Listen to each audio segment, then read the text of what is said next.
Hello student, स्वागत है आपका एक और नए वीडियो में। आज हम गोपीनाथ मोहंती की फेमस नॉवेल पराज की समरी को अच्छे तरीके से समझ रहे हैं। तो पराज या पराजा एक तरह की जाति है या कह सकते हैं जनजाति है। आदिवासी लोग होते हैं ये, जो ओडिशा के इलाके में पाए जाते हैं। तो गोपीनाथ मोहंती ने हमें बताया है कि ईस्टर्न घाट में पाए जाने वाले ये जो आदिवासी लोग हैं उनकी जिंदगियां कैसी होती हैं और कैसे आउटसाइडर्स यानी कि जो सभ्य समाज है या मॉडर्न वर्ल्ड है, मॉडर्न दुनिया, उनके कारण इन आदिवासी लोगों के ऊपर क्या बीतती है। तो चलिए अब हम लोग इस नॉवेल के इंट्रोडक्शन को देखते हैं और उसके बाद फिर समरी को अच्छी तरीके से समझते हैं। तो जैसे मैंने आपको बताया कि ये एक ओडिया की नॉवेल है, ओडिया नॉवेल है, ओडिया भाषा है उड़ीसा की। तो ओरिजिनली ये अ, उड़ीसा की नॉवेल है, ओडिया नॉवेल है, और उसका इंग्लिश में ट्रांसलेशन किया था विक्रम के दास ने। और जो कहानी है वो पराजा ट्राइब की है, आदिवासी लोगों की है, जो हैमलेट्स यानी गांव में रहते हैं ईस्टर्न घाट्स के। और खास तौर पे कोरापुट और रायगढ़ जो जगहें हैं, उन शहरों के आसपास के गांव में ये आदिवासी लोग रहते हैं। तो पराज को लिखा लिखा गया था 1945 में। और ये एक ऐसे परिवार की कहानी है जो अपनी रोजमर्रा की जिंदगियां, मुंडेन लाइफ्स यानी रोज की जिंदगियां बहुत खुशी खुशी, कंटेंटमेंट और होप के साथ जी रहे थे। अपने फ्यूचर के बारे में सोचा करते थे। लेकिन ये जो आशा है, ये जो होप है, ये तब इस आशा पर अटैक होता है जब आउटसाइड वर्ल्ड यानी बाहरी मॉडर्न दुनिया बहुत सारे अपने लॉज, कानून उनके ऊपर लगा देती है।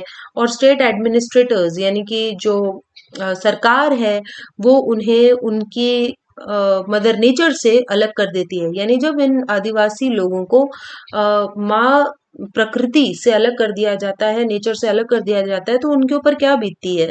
This separation does not make any sense to the people. तो वो जो लोग हैं, उनको समझ नहीं आता कि क्यों उन्हें मदर नेचर से अलग कर दिया गया है, क्योंकि वो तो हमेशा से ही जंगल में रहते आए हैं।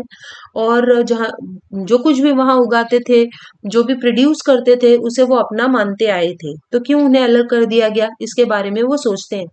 This forced estrangement of humans from their natural surroundings gives us a glimpse of the upcoming destruction that would change forever the simple lives of a tribal family consisting of a patriarch and his 4 young children. तो ये जो जबरदस्ती का force यानी जबरदस्ती का estrangement यानी अलग करना है उन लोगों का फ्रॉम देयर नेचुरल सराउंडिंग्स यानी प्रकृति से, इससे हमें पता चलता है कि कैसे अपकमिंग डिस्ट्रक्शन, उनकी लाइफ किस तरीके से डिस्ट्रॉय होती है उस ट्राइबल फैमिली की, जिसमें एक पेट्रियार्क है, एक पिता है और उसके 4 छोटे बच्चे हैं। अब चले हम लोग इस नॉवेल की समरी को और अच्छे तरीके से समझते हैं। तो स्टोरी जो है वो सुक्रू जानी नाम के एक व्यक्ति की है, जो सरसुपदर नाम के एक हैमलेट यानी गांव में रहता है। उसके 2 बेटे हैं, मंडिया और टिकरा, और 2 बेटियां हैं, जिली और बिली। तो सुक्रू की वाइफ सोमवारी जो है, उसे एक आदमखोर शेर, टाइगर यानी कि बाघ, 3 साल पहले उठाकर ले गया था। तो यानी कि वो जो बाघ है उसने सोमवारी को खा लिया है, वो मर चुकी है। तो जो सुक्रू जानी है, उसे अपनी पत्नी की बहुत याद भी आती है।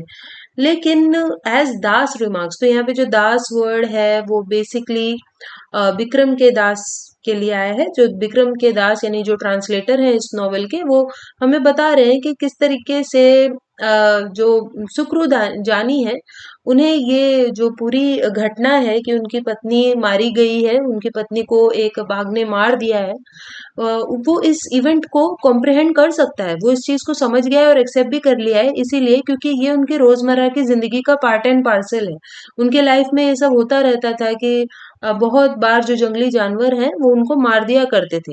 लेकिन जो बात वो नहीं एक्सेप्ट कर पा रहा है, जो कॉम्प्रिहेंड नहीं कर पा रहा है, वो ये है कि किस तरीके से एक बहुत ही कॉम्प्लिकेटेड प्रोसेस से वो और उसके बच्चे फ्री मैन यानी आजाद आदमियों की जगह अब वो गोटी बन चुके हैं। यानी एक जमाने में फ्री थे वो लोग, लेकिन अब वो सर्व्स, गोटीज यानी सर्व्स यानी गुलाम बन चुके हैं। और वो भी किसके, मनी लेंडर के यानी कि साहूकार के। यानी कि जो आदमी उनको पैसे के बदले में गुलाम बना चुका है। ही cannot comprehend why a man should be arrested and find for cutting down trees in the jungle. तो उसे ये नहीं समझ में आ रहा है सुक्रू जानी को कि उसे क्यों अरेस्ट किया गया है और उसके ऊपर फाइन क्यों लगाई गई है, उसे क्यों पैसे भरने पड़ेंगे जस्ट इसलिए कि उसने जंगल के पेड़ काटे। तो वो तो हमेशा से यही करते आए, तो इसके लिए उसके ऊपर क्यों फाइन लगा, ये बात को वो नहीं समझ पा रहा था। तो वो काफ़ी खुशहाल ज़िंदगी जी रहा था और हमेशा अपने फ्यूचर को के बारे में सोचा करता था कि उसका फ्यूचर बहुत ही बिग होगा, फुलफिलिंग होगा, अच्छा होगा और उसके बेटे हैं, नाती-पोते होंगे, वो लोग अच्छे से जिएँगे। और यही जो विज़न था उसका फ्यूचर को लेकर, इस विज़न के कारण उसने फॉरेस्ट गार्ड को पूछा था, उससे परमिशन माँगने की कोशिश की थी कि क्या वो जंगल के पेड़ों को काट सकता है ताकि वहाँ पर वो एक एग्रीकल्चरल प्लॉट बना ले पेड़ों को काटकर और वहाँ पर खेती-किसानी कर सके, ताकि उसके बेटे अच्छे तरीके से जी पाएँ और अपने छोटे-छोटे हट्स वहाँ बना ले। तो वो जो फॉरेस्ट गार्ड है वो कहता है कि हाँ, तुम पेड़ों को काट सकते हो, लेकिन वो एक बहुत ही पापी किस्म का इंसान है फॉरेस्ट गार्ड, वो बहुत ही सिनिस्टर है और उसका दिमाग में कुछ गलत चीजें चल रही होती हैं। तो वो जो फॉरेस्ट गार्ड है वो जानी की बड़ी बेटी जिली को अपने कब्जे में लेना चाहता है, क्योंकि जिली को लेकर उसके मन में गलत इंटेंशंस थे, तो वो जबरदस्ती उस पर हावी होना चाहता है। तो लेकिन जब जो सुक्रू जानी है वो मना करता है तो गार्ड को ये बात बिल्कुल पसंद नहीं आती। उसे ऐसा लगता है कि उसकी रिस्पेक्ट नहीं की जा रही है और फिर वो स्टेट मशीनरी यानी सरकार के गवर्नमेंट के आदमियों को लेकर आता है उस गांव में और सुक्रू जानी पर इल्जाम लगाता है कि कैसे ये जो व्यक्ति है वो पेड़ों को काटता है, वो भी प्रिजर्व फॉरेस्ट के पेड़ों को काटता है। तो जो ये जो कबीले वाले हैं यानी आदिवासी लोग हैं, ट्राइबल कम्युनिटी, उसके मेंबर्स वैसे भी बाहरी दुनिया से काफी डरते थे, बाहरी दुनिया के कानूनों से, लॉज से डरते थे और इसीलिए जो सुक्रू जानी है वो भी डर जाता है और उस फैमिली के ऊपर 4 स्कोर रुपीज, स्कोर का मतलब होता है 20, तो हम कह सकते हैं अराउंड 4 into 20, 80 रुपए तक की उनके ऊपर फाइन लग जाती है और ये चीज की वजह से ही उनका धीरे-धीरे डिस्ट्रक्शन होने लगता है उनकी लाइफ का। तो इस तरीके से सुक्रू अपने छोटे बेटे टिकरा के साथ साहूकार के घर में जाता है, यानी ठेकेदार के घर पे जाता है जो पैसे दे सकता है उसको बॉन्डेड लेबर के बदले। और इस तरीके से वो वहां पर दोनों भी जन सुक्रू और उसका छोटा बेटा टिकरा गोटी बन जाते हैं, यानी गुलाम बन जाते हैं और लॉर्ड के साथ लॉर्ड के घर में यानी साहूकार के घर में वो लोग पैसे के चक्कर में बस गुलाम बनकर रह जाते हैं। तो कितने टाइम तक उनको ये काम करना पड़ेगा उसके लिए ये कुछ भी निर्धारित नहीं है, अनडिटरमाइंड है, यानी पता नहीं कितने टाइम तक वो लोग उसके गुलाम बने रहेंगे। उसके बाद फिर कुछ ही टाइम के बाद मंडी आई, यानी कि जो बड़ा बेटा है उसके ऊपर भी आरोप लगता है कि वो देसी शराब बनाता है इलीगली। वो लिकर बना रहा है, लिकर यानी कि शराब, उसके पास इसका लाइसेंस नहीं है, तो उसके ऊपर भी फाइन लगाया जाता है 50 रुपीज का। अब ये पैसे उनके पास होते नहीं है, तो ये जो लॉज हैं और इलीगैलिटी का जो कॉन्सेप्ट है वो उन लोगों को कुछ समझ में नहीं आ रहा है, क्योंकि वो लोग तो हमेशा से ही नेचर के साथ रहे हैं और इन नेचुरल चीजों को बेचकर और नेचुरल चीजों को यूज कर कर वो जिए हैं, इसलिए उनको ये सब कुछ भी समझ में नहीं आ रहा था। तो जो शराब है वो इनके लिए बहुत इम्पोर्टेंट है, खासतौर पे आदिवासी लोगों के लिए, क्योंकि वो लोग इन जंगलों में रहते हैं, टॉयल करते हैं, हार्ड वर्क करते हैं और इस शराब को वो लोग पीते हैं जब वो थक जाते हैं और इसी के कारण वो लोग काम कर पाते हैं। तो लेकिन जब फाइन लग जाती है तो मंडिया भी साहूकार के पास जाता है और वो भी बहुत जल्दी उसका गोटी बन जाता है, यानी वो भी एक बॉन्डेड लेबरर, एक गुलाम बन जाता है। These men are force to diverse their pristine ways of living, और इस तरीके से अपने प्रिस्टीन वेज ऑफ लिविंग यानी शांति पूर्वक जो वो लोग नेचर में रह रहे थे, जंगलों में रह रहे थे, इस प्रिस्टीन अच्छे तरीके को उन्हें छोड़ना पड़ता है, डाइवोर्स करना पड़ता है यानी छोड़ना पड़ता है और वो अपने परिवार और जमीन दोनों से सेपरेट हो जाते हैं। सुक्रू को एक चांस मिलता है अपने गांव में आने का जब हार्वेस्ट फेस्टिवल होता है, यानी कि क्रॉप्स की कटाई होती है, और तब हम जो रीडर्स हैं हम देख पाते हैं कि कितना ज्यादा सैडनेस है माहौल में। It is during this time और इसी टाइम पर हम देखते हैं कि जो मंडिया और जिली यानी कि सुक्रू के बेटा और बेटी हैं, वो जिनसे शादी करने वाले थे, यानी उनके जो प्रोस्पेक्टिव पार्टनर्स थे, उनके उन दोनों के ही पार्टनर्स उनको डिच करते हैं, उन्हें धोखा देते हैं और एक दूसरे से शादी कर लेते हैं। और इस तरीके से मंडिया और जिली दोनों की शादी नहीं हो पाती और पूरी फैमिली को लॉस ऑफ लव, यानी कैसे उन्होंने प्यार को खो दिया, फ्रेंडशिप, कंपेनियनशिप, सब चीज को खो दिया। इन सारी चीजों का उन लोगों को बहुत ज्यादा दुख होता है।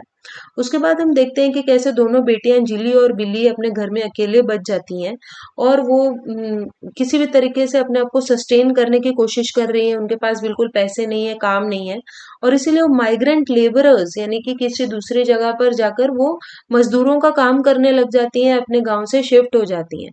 तो अपने नए माहौल में वो ढलने की कोशिश करती हैं, लेकिन बहुत जल्दी उन्हें रियलाइज होता है कि कैसे उन्हें फिजिकली भी और सेक्सुअली भी एक्सप्लॉइट किया जा रहा है। यानी वो जो मजदूरों के कैंप्स होते हैं वहां पे भी उनके साथ अत्याचार हो रहा था और वो बहुत ज्यादा दुखी हो जाती हैं, अकेली हो जाती हैं और जंगल की अपनी जिंदगी को मिस करने लगती हैं। जब वो जब जंगल की सारी औरतें तालाब के पास इकट्ठा होती थी, नहाती थी, एक दूसरे से बातें करती थी और पानी लाती थी, दे सेंस एलियनेशन, तो उन्हें बहुत ज्यादा अकेलापन महसूस होता है और अपनी लाइफ और कम्युनिटी से उन्हें अ, एकदम वो अलग हो गई हैं ऐसा महसूस होने लगता है। While Sukru Jani mortgages his land to set himself free and gets back to his daughter, he comes to understand that the landlord has no interest in returning his precious land. तो जब सुक्रू जानी किसी भी तरीके से अपने आप को आजाद करने के लिए अपनी खुद की जमीन को गिरवी रखता है और अपनी बेटियों के पास जाता है, तब उसे धीरे धीरे समझ में आता है कि वो जो लैंडलॉर्ड है, यानी जमींदार है, उसका बिल्कुल भी इंटरेस्ट नहीं है उसकी जमीन लौटाने में और वो बहुत सारे लीगल प्रोसीजर्स भी करता है, लेकिन वो लड़ाई हार जाता है क्योंकि गांव वालों को और मैजिस्ट्रेट्स को, यानी जजों को, लॉयर्स को, सबको ब्राइब देता है वो जो लैंडलॉर्ड है, जमींदार है। और इस तरीके से सुक्रू जानी अपनी जो ये लीगल बैटल है, ये जो कानूनी लड़ाई है, इसे भी हार जाता है। और इसके बाद फिर हम देख पाते हैं कि किस तरीके से जिली और जो लैंडलॉर्ड है, यानी जो जमींदार है, उन दोनों के बीच में एक रिलेशनशिप हो जाती है, much to her father's dismay, यानी सुक्रू जानी को ये बिल्कुल भी पसंद नहीं आता कि ये सब चीजें हो रहा है। और सुक्रू जानी फिर से लैंडलॉर्ड के पास जाता है, अपने बेटों के पास, और वो सोचता है कि अगर मैं इससे माफी मांग लूंगा तो क्या पता ये हमें हमारी जमीन लौटा दे, मेरी बेटी लौटा दे, और इसलिए वो माफी मांगने के लिए जाता है। लेकिन जब वो वहां जाता है और वो जो जमींदार है उनकी जमीन देने से मना करता है, तो मंडिया को बहुत गुस्सा आता है और वो अपना एक्स, यानी कि अपनी कुल्हाड़ी उठाकर साहूकार के सर पे मार देता है, उसको मार डालता है। और वहीं पर जो पर्दा है वो गिरता है और हम देखते हैं कि जिली वहां से भाग गई है और सुक्रू जानी और उसके बेटों ने अपने आप को पुलिस स्टेशन में जाके वो लोग सरेंडर कर देते हैं और पुलिस को अपने आप को उन्होंने पुलिस के हवाले कर दिया है। और वहीं पर ये जो कहानी है वो खत्म हो जाती है और हम देखते हैं कि ये कितनी एक दुख भरी कहानी है, कैसे उस ट्राइबल फैमिली के साथ बुरा होते जाता है, होते जाता है। सो आई होप आपको इस नॉवेल की कहानी अच्छे तरीके से समझ में आ गई होगी। सो चलिए हम मिलते हैं नेक्स्ट वीडियो में, तब तक के लिए बाय।